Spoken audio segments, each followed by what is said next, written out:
साथियों, सम्मानित नारी शक्ति और भारतीय किसान यूनियन बलराज के राष्ट्रीय अध्यक्ष बलराज भाटी जी और समस्त जो मंच लगा हुआ हमारे संचालन भाई, मैं संयुक्त किसान मोर्चा संयुक्त किसान मजदूर संगठन के राष्ट्रीय अध्यक्ष अपनी पूरी टीम के साथ में समर्थन करती हूँ।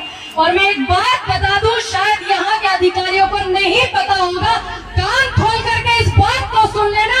ये मत समझना कि ये धरना भारतीय किसान यूनियन सिर्फ बलराज का है, क्योंकि 150 संगठन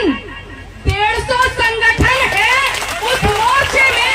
गौतम बुद्ध नगर के अध्यक्ष इनको बनाया हुआ है बलराज भाटी जी को।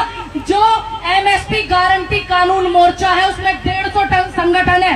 कान खोल करके सुन लेना, जब संगठनों की बारी आ जाएगी आप अच्छे से जानते हो कि ये किसान सरदारी क्या है, किसान संगठन क्या है, किसान क्या है। यहाँ के जितने भी अधिकारी हैं उनकी जो बर्बरता है मैं काफी समय से देख रही हूँ। बलराज भाई बहुत समय से आवाज भी उठा रहे हैं और आज के लिए तो मैं बिल्कुल थोड़ी सी माफी इसलिए चाहूंगी कि मुझे रात 11 बजे ही पता चला कि ऐसा माहौल यहाँ पर बना हुआ है। मुझे नहीं पता था, मैंने इतनी रात को फोन करना भी बेहतर नहीं समझा, इसलिए मैंने अपनी एक प्रेस कॉन्फ्रेंस दिल्ली रख दी। मैं आज के इस मुद्दे को वहां पर भी उठाऊंगी। और रही बात ईंट से ईंट बजाने वाली, तो ये आप बेहतर जानते हैं, इस हिंदुस्तान की नारी ने जब भी किसी यज्ञ में आहुति दी है, जब भी किसी आंदोलन में धरने में आहुति दी है, तो उसकी जीत निश्चित है। इस देश के प्रधानमंत्री भी जानते हैं और इस देश के गृह मंत्री भी जानते हैं। और आप लोगों से एक बात और कह करके जाऊंगी, जिन्होंने आपका नेतृत्व का दिखावा किया, जिन्होंने आपकी वोट ली, यहाँ से विधायक, यहाँ से सांसद, यहाँ से बनकर के बैठे हुए मंत्रिमंडल में, वो आपके बीच में जब वोट मांगने आते हैं तो इस बात का आप निर्णय कीजिए कि आप उनका स्वागत किस तरीके से करना चाहेंगे।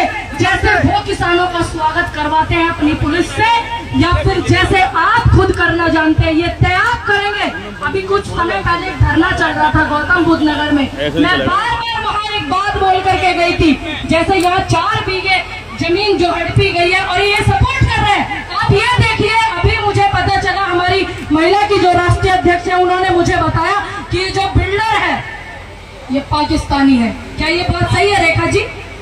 अभी इन्होंने मुझे बताया।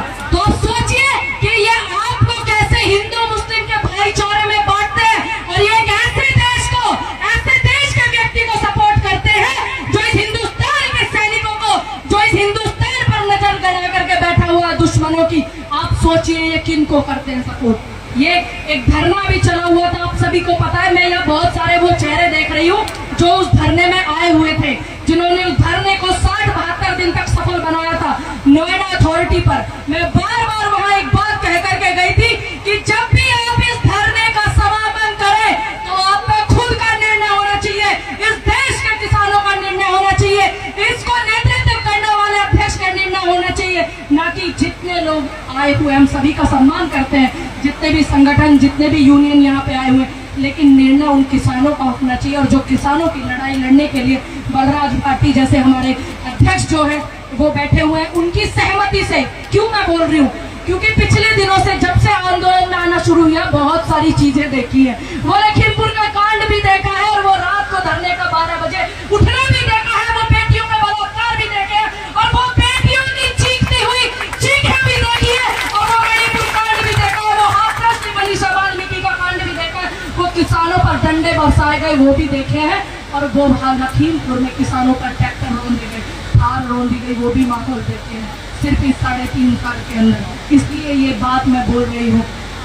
मैं पुनः धन्यवाद करती हूँ मेरी समस्त टीम, हमारे राष्ट्रीय उपाध्यक्ष दिनेश अवाना जी का मैं धन्यवाद करती हूँ। भाई साहबुद्दीन हमारे साथ में आए हुए लोहिया जी हैं, हमारे हरीश लोहिया जी, नरेंद्र एडवोकेट, वीरेंद्र मुखिया जी, और मैं आप सभी से आशीर्वाद भी लेने आई हूँ। मैं आप सभी का ऐसे ही समर्थन करती रहूंगी, ये मेरा वादा है। कुछ लोग सोचते हैं कि पूनम कांग्रेस से चुनाव लड़ी है तो कहीं कुछ बड़े ना हो जाए। आप लोगों को ज्ञात होगा, बड़े भाई बहुत एक्टिव रहते हैं, इनको ज्ञात है अच्छे से। केरल में एक विधायक ने सदन में महिला के लिए कुछ बोला था और वो मौजूदा विधायक था पार्टी से, मेरा टिकट भी नहीं हुआ था। सबसे पहले उनके खिलाफत की थी, गंदे विचारों की, और उसको बाहर निकलवाया था।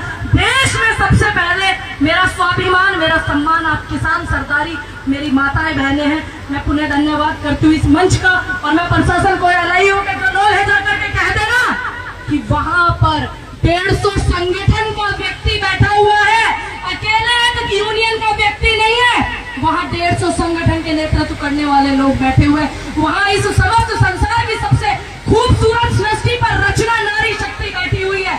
कह देना जाकर के, जब यहाँ भीड़ की जरूरत होगी तो यहाँ के जो नए सीईओ हैं, जो पुरानी थी उसकी भी बहुत हालत खराब की है हमने, ऐसा नहीं है, नाक में बहुत दम किया है, चाहे वो रेहड़ी पटरी का धरना हो, चाहे वो किसानों का हो। अभी नए सीईओ आए हैं, नया नया मोड़ बना है। आपके क्षेत्र के जो सीईओ होते हैं या कोई अधिकारी होते हैं तो उनको यहाँ का पानी लग जाता है, उसको निकालने का, पानी को उतारने का काम ये किसान करता है। वैसे भी ये गौतम बुद्ध नगर जिला है और उसमें भी एक बिल्कुल बिंदु जो है नोएडा, ये वो है। आप मेरे से बेहतर जानते हैं। मैं पुनः धन्यवाद करती हूँ समस्त टीम का। मैं अपनी बहन का बहुत साफ स्वच्छ मन से बहुत बहुत आभार और स्वागत करती हूँ कि वो एक नारी शक्ति के लिए बेमिसाल है। मैं सामने भी देख रही हूँ, मैं इधर भी देख रही हूँ। मैं पुनः धन्यवाद करती हूँ भारतीय किसान यूनियन बलराज का। मैं वादा करके जाती हूँ भारतीय किसान यूनियन बलराज के राष्ट्रीय अध्यक्ष जी से कि जब भी आपको हमारी आवश्यकता होगी तो आप हमें जरूर याद कीजिएगा, और जब भी हमें आपकी आवश्यकता होगी तो आपको घर से उठा करके लेकर आएंगे अध्यक्ष जी, जब भी हमें जरूरत होगी। धन्यवाद करती हूँ, धन्यवाद करती हूँ। यहाँ किसान शक्ति आई हुई, नारी शक्ति, यहाँ पर आए हुए मेरे बुजुर्ग, मेरे नौजवान साथी, यहाँ पर आए हुए मीडिया के बंधु, और यहाँ पर आए हुए वो प्रशासन के लोग जो आपका ही अन्न खाते हैं, आपको ही डंडा दिखाते हैं। मैं उनका भी बहुत साफ दिल से स्वागत करती हूँ, इसलिए कि वो बेहतर जानते हैं कि जीत आपकी होगी। जय हिंद, जय भारत, जय जवान, जय किसान। पूनम पंडित, पूनम पंडित, बहुत बहुत धन्यवाद बहन जी के लिए। भाई एक बार जोरदार ताली बजा दो। तो गुरुजी 2:30 बज रहे हैं, समय वही वाला रखते जो 30 तारीख का था। 3 उपाय